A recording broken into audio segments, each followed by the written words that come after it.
생활에 보탬이 되는 친절한 경제 시간입니다. 오늘 5월의 첫날 유난히 결혼식이 많은 달인데요. 벌써부터 이달에 나갈 축의금 걱정하는 분들 계실 겁니다. 네, 이 경조사비를 내면서도 과연 돌려받을 수 있는 건지, 또 다른 사람들은 얼마나 내고 있는 건지 궁금한 게 참 많은데요. 박대기 기자와 함께 얘기 나눠보겠습니다. 박 기자, 한 해 경조비 얼마나 내세요? 네, 저도 따로 계산을 안 해봐서 잘 모르겠습니다만 적지 않은 돈이 나가는 것 같은데요. 최근에 사람인이라는 회사에서 직장인 435명을 대상으로 설문조사를 한 결과가 있습니다. 직장인을 기준으로 한 해 평균 140만 원 정도를 지출한다는 것인데요. 특히 기혼 직장인은 164만 원으로 이혼 직장인 117만 원보다 많았습니다. 이런 조사는 다른 기관에서도 많이 했는데 직장인을 기준으로 금액은 150만 원 전후로 엇비슷했습니다. 네, 생각보다 참 많은 금액인데요.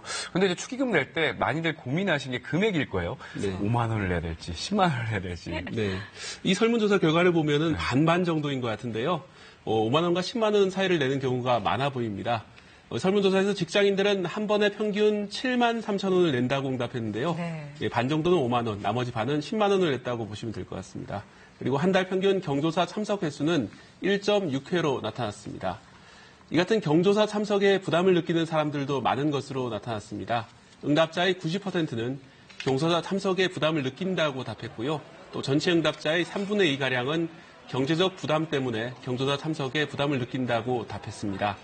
그럼에도 불구하고 경조사비가 없어지지 않는 것은 결혼과 장례 비용이 만만치 않기 때문일 것입니다.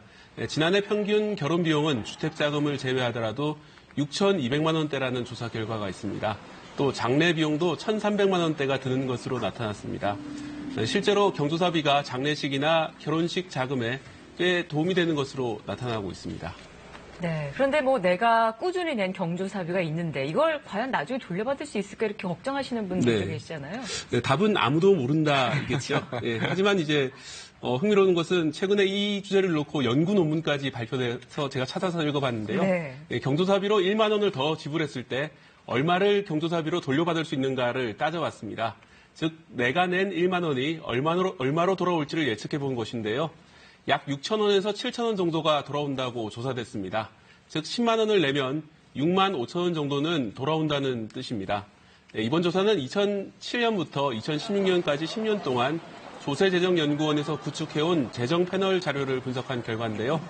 전국 3,400여 가구를 대상으로 설문조사를 해 나온 자료입니다. 문제는 우리나라에서 결혼이 점점 줄어 1인 가구로 사는 사람이 늘고 있다는 점입니다. 이런 점을 감안하면 지금까지는 돌려받을 수 있었더라도 앞으로는 돌려받을 수 있을지 걱정이 되는 부분입니다. 실제로 앞서 논문에서도 일단 경조사가 생기면 지금은 낸 이상으로 충분히 돌려받고 있지만 경조사가 없어서 아예 못 받는 가구도 많은 것으로 나타났습니다. 최근 10년간 경조사비를 한 번이라도 받은 가구는 전체의 37%인데요. 이 가구의 경우에는 955만 원을 내고 1,523만 원을 받았습니다. 이런 가구만 보면 600만 원 가까이 흑자를 본 셈인데요. 반면에 같은 기간에 한 번도 경조사비를 받지 않는 가구도 61%나 됩니다. 이 가구들은 누적으로 700여만 원을 냈지만 한 푼도 돌려받지 못했습니다. 이렇게 내기만 하는 가구가 늘다 보면 경조사비 제도도 점차 약화될 것으로 예상됩니다. 네, 우리가 경조사비 낼 때 보통 이제 봉투에다 현금을 넣어서 내잖아요. 네. 근데 요즘 모바일 기술, 금융 기술이 발전하고 있으니까 새로운 방법으로 내는 방법도 늘어나지 않을까요? 네, 그렇습니다. 지금도 이제 스마트폰 송금 앱이 있지만 앞으로는 신용카드로도 낼 수 있도록 제도가 정비됩니다. 금융위원회가 규제 완화의 하나로 한 신용카드사에서 신청한 개인 간 송금 서비스를 허용한 것인데요. 경조사비를 포함해 판매나 서비스 제공 없이 이루어지는 개인 간 신용카드 송금을 허용하겠다는 겁니다. 보내는 사람과 받는 사람이 같은 앱을 설치하면 신용카드로도 돈을 보내는 것이 가능해질 전망입니다. 이 서비스는 이르면 올해 하반기에 도입될 것으로 보입니다. 지금도 송금 서비스가 있긴 하지만 경조사비를 주고받을 때 사고도 종종 나는 만큼 더 다양한 금융 서비스가 필요해 보입니다. 김영란법을 준수해서 적정 금액을 지출하고 경조사비는 기쁨과 슬픔을 같이 한다는 취지에 맞게 활용됐으면 합니다. 네, 오늘 경조사비 이모저모에 대해 얘기 나눠봤습니다. 고맙습니다. 고맙습니다.